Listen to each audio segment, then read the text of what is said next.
नमस्कार मित्रांनो. आपण आजपासून कैवल्यपाद म्हणजे नक्की काय हे समजून घ्यायला सुरुवात करणार आहोत. आपण आतापर्यंत विभूतिपाद समजून घेतला. विभूतिपादामधले वेगवेगळे सूत्र बघितले, त्यांच्यामध्ये दडलेले अर्थ नक्की काय हे समजून घेतले. आज आपल्याला कैवल्यपादाचं पहिलं सूत्र बघायचं आहे. कैवल्यपादाचं हे जे पहिलं सूत्र आहे त्याला अगदीच महत्वाचा पाया असं देखील आपण म्हणतो. याच्या आधी आपण जेव्हा विभूतिपाद बघितला तेव्हा आपण असं बघितलं की वेगवेगळ्या ज्या गोष्टी आहेत, अगदी आपल्या शरीरामधले अवयव असतील, वेगवेगळे ग्रहतारे असतील किंवा या पृथ्वीवरच्या विविध ज्या गोष्टी आहेत त्यांच्यावर जर योगी साधकाने संयम साधला तर कोणत्या कोणत्या सिद्धी प्राप्त होतात हे आपण बघितलं. एकंदरीतच कठीण तपश्चर्या करून या सिद्धी कशा प्राप्त होतात आणि योगी साधक सामर्थ्यवान कसा बनू शकतो हे आपण बघितलं. म्हणजेच या विभूतिपादामध्ये असं सांगितलेलं आहे की तुम्ही कठीण तपश्चर्या करा आणि तुम्हाला सिद्धी प्राप्त होणार आहे. मात्र या सिद्धी या फक्त आणि फक्त कठीण तपश्चर्या करूनच प्राप्त होतात का? तर अजिबात नाही. आपल्याला या पहिल्या सूत्रावरनं असं कळतं की आणखीन 4 असे पर्याय आहेत जे नैसर्गिक किंवा शास्त्रोक्त मार्ग असे आहेत की ज्यांनी सिद्धी प्राप्त होते. तेच मार्ग, तेच पर्याय आपल्याला या सूत्रातून बघायचे. चला या सूत्राकडे एक लक्ष देऊया. जन्म, औषधी, मंत्र, तपहा, समाधीजा हा, सिद्धहा. या सूत्रातील एक एक शब्दाचा अर्थ आपण आता समजून घेऊ. जन्म, जन्म म्हणजेच जन्माने. औषधी म्हणजे काय? तर औषधी वनस्पती असतील त्यांचा अवलंब केल्याने. मंत्र म्हणजेच काही मंत्रांच्या जपाने, त्यांच्या उच्चाराने, त्यांचा स्पष्ट असा उच्चार केल्याने. तपहा म्हणजेच साधकाने कठोर अशी तपश्चर्या केल्याने.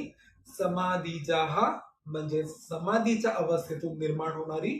सिद्धहा या ज्या 5 प्रकारच्या आहेत त्यांना सिद्धी असं म्हणतात. बघा, एकंदरीतच सिद्धी कशाला म्हणतात? तर जन्मानेच जी प्राप्त होते, औषधी वनस्पतींच्या सेवनाने जी प्राप्त होते, मंत्र यांच्या व्यवस्थित उच्चारणाने जी प्राप्त होते, व्यवस्थित कठोर तपश्चर्या केल्याने जी प्राप्त होते आणि समाधी अवस्थेने जी प्राप्त होते, या सर्व गोष्टींना आपण या ठिकाणी सिद्धी म्हणतो. या 5ही प्रकारच्या ज्या सिद्धी आहेत त्या आपण आता समजून घेऊ. सर्वात पहिली सिद्धी म्हणजे जी जन्माने प्राप्त होते ती मिळणारी सिद्धी. मात्र हे समजून घेण्याच्या आधी हा व्हिडिओ बघा. ए अधिक बी कंसाचा वर्ग बरोबर ए चा वर्ग अधिक 2ab अधिक बी चा वर्ग. जन्मच सिद्धी. व्यक्तींना किंवा प्राण्यांना त्यांच्या जन्मापासूनच जी सिद्धी अवगत असते ती म्हणजेच जन्मसिद्धी. पक्ष्यांना सुरुवातीपासूनच पंख दिलेले असतात. या पंखांच्या साह्याने ते आकाशामध्ये उडू शकतात. त्यांचे हे पंख म्हणजेच त्यांची जन्मस्थिती. पाण्यामधल्या माशांना जन्मापासूनच पोहता येते. त्यांच्या पंखांनी, त्यांच्या शेपटीनी आणि त्यांच्या एकूणच आकाराने त्यांना पाण्यामध्ये व्यवस्थित पोहता येते. त्यांच्या अंगी असलेली ही जन्मजः त्यांची सिद्धी. अशाच वेगवेगळ्या सिद्धी या प्रत्येक माणसाला जन्मापासूनच त्याच्या अंगात असतात. पुढच्या सिद्धीचा प्रकार म्हणजे औषधीरस सिद्धी. ही सिद्धी समजून घेण्याच्या आधी हा व्हिडिओ बघा.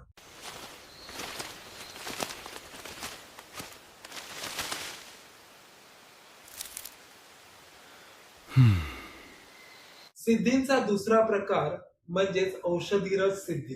जेव्हा योगी साधक आयुर्वेदातील कायाकल्प रस असेल, दिव्य वनस्पती असतील, रसायने असतील यांचं सेवन करतो आणि ह्या सिद्धी प्राप्त करतो तेव्हा त्याला औषधीरस सिद्धी म्हणतो.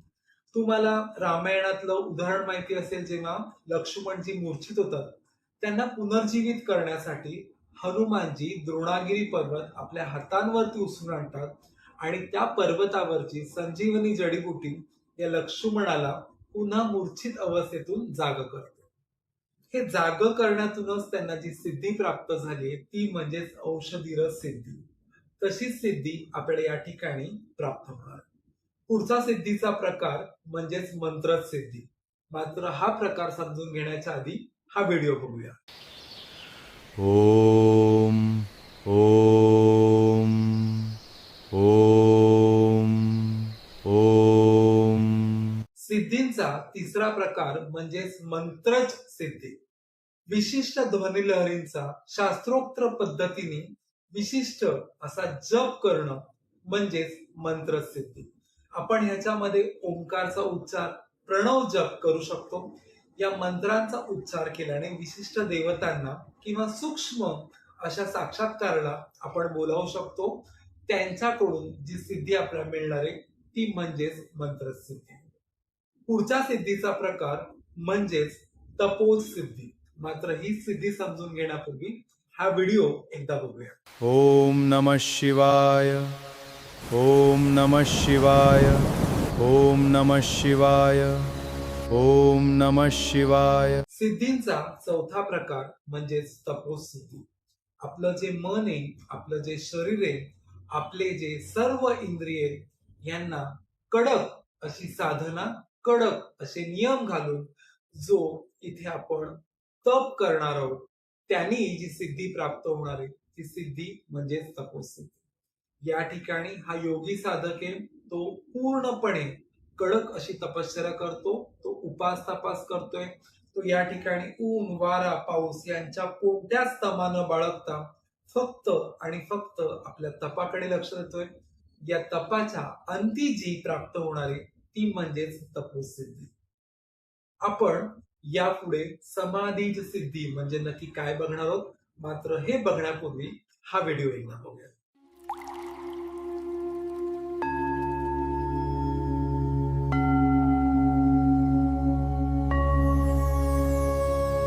सिद्धींमध्ये सर्वात शेवटचा आणि पाचवा मार्ग म्हणजे समाधीज सिद्धी.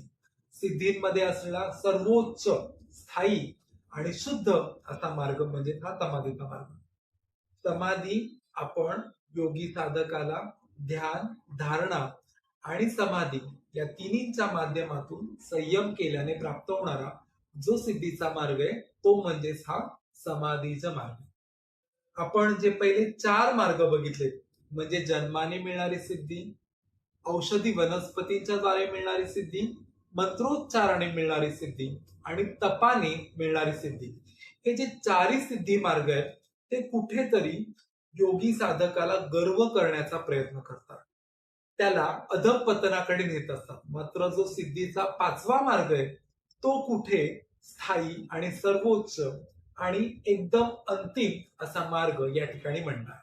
सिद्धींचा उगमस्थान नक्की कुठे आहे हे सांगणारं सूत्र जेव्हा आपल्या समोर येतं तेव्हा काही उदाहरणं आपल्याला लक्षात घेतली पाहिजेत. आपण जेव्हा गणिताच्या सिद्धीकडे बघतो तेव्हा गणित हा असा एक विषय की तुम्हाला गणित आलं की कोणत्याही स्तरावरचा विषय तुम्हाला सहज स्वागतो. जेव्हा आपण जन्मजा सिद्धी आणि गणित या विषयाकडे बघतो तेव्हा आपल्या समोर श्रीनिवास रामानुजन असतील किंवा शकुंतला देवी असतील या दोघांची उदाहरणं येतात. कोणत्याही प्रकारचं गणित आहे हो, अगदी क्षणात त्या गणिताचं उत्तर आपल्या समोर येतं. शकुंतला देवी यांना तर ह्युमन कम्प्युटर असं म्हणलं गेलं. जेव्हा आपण औषधीरस सिद्धी याकडे बघतो तेव्हा आपल्या मेमरीमधून कुठलंही गणित, त्याचं सूत्र, त्याचा फॉर्म्युला लक्षात येण्यासाठी आपण काही औषधी वनस्पती जसं की ब्राह्मी असेल, शंखपुष्पी असेल यांचं सेवन केलं तर आपल्याला आपली स्मरणशक्ती, आपली मेमरी तरबेज करण्यासाठी अतिशय मदत होऊ शकते. आपण बदामांचं सेवन करतो तेव्हा आपण बुद्धी तल्लख होते. असं पुढचा सिद्धींचा प्रकार तो म्हणजेच मंत्रसिद्धी.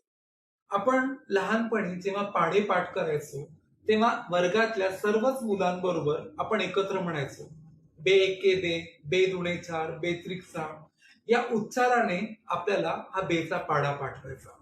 आपण याच प्रकारे जेव्हा मंत्रांचा उच्चार करतो ज्याच्यामध्ये गायत्री मंत्रांचा उच्चार आहे, प्रणव मंत्राचा उच्चार आहे, अशा मंत्रांचा उच्चार केल्यावरती देखील आपण गणितासारखे अवघड विषय हे सहज हँडल करू शकतो. पुढचा जो सिद्धींचा प्रकार आहे तो म्हणजेच तपोज सिद्धी.